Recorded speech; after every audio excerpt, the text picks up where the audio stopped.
Last week, after averaging 27 points, 8 rebounds, and 7 assists, he told me he could still get better. I said, where? How? He said, I should be a better than 75% free throw shooter. I thought it was something he'd be working on in the offseason, but he went immediately to Ray Allen and said, Ray, help me. Ray said, what you're doing, LeBron, is you're dipping the ball down, swinging it, then going up and under like you're trying to clear space from a defender. Then you're shooting from the right side and missing to the right. He said, that's wasted movement. Just take the ball, go straight up and over. Last game, LeBron, 11-11, seeing immediate results from the free throw line. Wow. TNT's Craig Sager saying exactly what I'm going to tell you. LeBron James has been working with Ray Allen on his free throws, perfecting his technique. Skip Bayless, you saw this last night and mentioned it in the meeting. What do you make of it? Fascinating? Stephen A., I'm very impressed by this because I've said to you many times, the repertoire has been, number one, is three-point shooting, but more important, free throws. It's called their free throws. And LeBron can get to the free throw line just about any time he so desires. So you got to make your free throws. I'd like to see him be at least in the 80s, if not a 90% free throw shooter, the way so many of the great players were. So, Stephen A., when I now watch him shoot free throws, he's made 19 of his last 20, it looks different to me. It looks strong. It looks sturdy. It looks like it'll stand up better under pressure. And I thought Craig did a marvelous job with his report, and then he talked to LeBron about it after the game. LeBron, as we talked about, improved his three-point shooting to 41%. That's just the way Magic and Michael Jordan did mid-career. They figured out how to make three-point shots. They worked on it hard in the off seasons, and Magic perfected more of a set shot. Michael got his jumper going from the longer distance, and they became lethal. Now LeBron is lethal. Now he's invincible. Got to make him late in games, but he started last year in Game 2 at Oklahoma City when he stepped to the line and put them up 4 late in that game after that questionable foul that he got away with on Kevin Durant.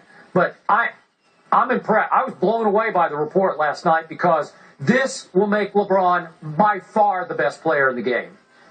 Well, I wasn't blown away by it because I'm not surprised by it, because the one thing that I marvel at about LeBron James is that as great as he is, he's never satisfied with his own level of greatness. He doesn't take his talents for granted. And I think that more than anything else is what makes a star athlete a role model. When you don't push forward, constantly trying to exceed a certain level of excellence and greatness that you've already established. And, you know, we always have a few nincompoops, a few idiots out there who always want to get on folks because they sit around and you talk about LeBron James or Kobe Bryant and, you know, you accuse people of kissing somebody's tush or whatever the case may be. Here's the reality that everybody needs to recognize. You have to appreciate greatness when it's in front of your face. I always lean back towards the time, Skip, when I was there in 99, 2000, 99 actually, when Michael Jordan retired from the game of basketball for good, supposedly, before he came back, became a Washington Wizard, after the 6 titles in Chicago. I was there the day he announced his retirement.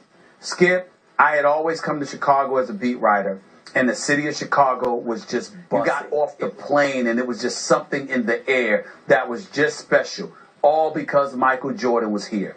The day he retired, the city of Chicago literally, to me, resembled a morgue. It was lost. It was like a ghost town. There was nobody in the streets. Businesses were closed. Nobody wanted to work. Nobody wanted to do anything. All because Michael Jordan had said goodbye. You know this because you've worked in this town, and I'm sure you were around. There. That's right, when he retired. And it's like, I remember that. You know why, Skip, I bring up that story? Because we knew that something so special that was taking place before our eyes, it had come to an end. We're going to feel that way to some degree when Kobe says goodbye. When LeBron says goodbye. We're going to feel that way. We felt that way when Magic said goodbye, even though we had an heir apparent. The point is, you have to appreciate it for what it is in front of your face. LeBron's working on his free throws. He worked on his perimeter shot in the off season. You know, he's always in condition. He goes into the weight room before and after games. He does this stuff religiously because he doesn't take it for granted. Other great athletes, especially those who are younger and aspire to be great, this is somebody you emulate. And I am a critic who has been a critic of LeBron James. And I have to tip my hat to him and say, yo, this is what it is. This is what it's supposed to be. He's doing what he's supposed to be doing. The problem is most other folks do not. I will also eloquence that LeBron, to me, is as durable an athlete as I've ever watched. Kobe is too. Kobe seems to get beat up more than LeBron does. It's almost like LeBron is Iron Man. He doesn't need the Iron Man suit. He just is iron. And he is now in position to do great things. He's got to close the deal. We'll see. We just talked about how this is now his team. The responsibility is going to fall on his shoulders to take this team home now that D-Wade does have some sort of ongoing bruised knee issue.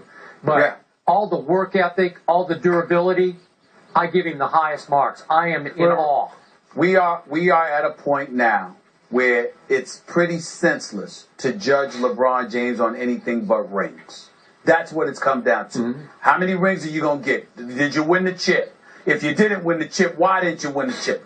That's about it. But in terms of his game, just looking on it on a day-to-day basis, you know he's going to follow it with 25 good ones. So it's just the bad moments are aberrations now. You know what I'm saying? It's gotten to the point where that's all I mean when I talk about praising this kid. He has elevated himself to such, and I was just speaking to your guy, he ain't your guy, I'm being facetious here, Scottie Pippen, just the other day at the Bulls game. And Scottie walked up to me unsolicited, unprovoked, and he said to me, look, man, I can never knock Michael Jordan. We know Michael Jordan is the greatest. I got never love for him. 6-time champion. I know. I played with him. I know.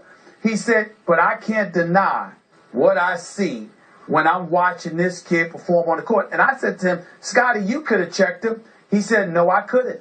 He said, LeBron's got me by about 30 pounds, Steve. I don't think I could have checked him. That's what he told me. Wow. All right. We leave it there. And move on to Skip's Spurs. Shall we? It's the veterans. Un tipo que va para adelante, que sube a ganar. Él es un guerrero que cada vez que subía al ring subía a darlo todo.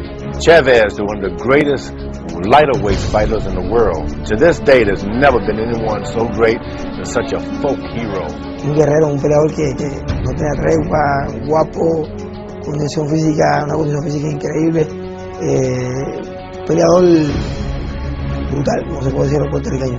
Tenía una mano izquierda privilegiada, tiraba el gancho izquierdo al hígado por una facultad que ya él tenía, muy bien, muy certero y hacía bastante daño con ese golpe. James fue un peleador que siempre tuvo por convicción y por estilo la ofensiva. Jamás lo vi en 89 peleas, siempre caminando hacia adelante. He was tough as nails. I had very good boxing style, skill-wise, he was one of the best you ever seen. Hubo una época en que en México se pensaba que Julio César Chávez era una especie de Mike Tyson de bolsillo. Con el paso del tiempo se entendió que Julio era un boxeador que minaba a sus rivales, no un noqueador contundente. Era un boxeador completo que combinaba, boxeaba, pegaba y aguantaba. Tenía las tres cosas que un boxeador debe tener y mucha hambre de hacer.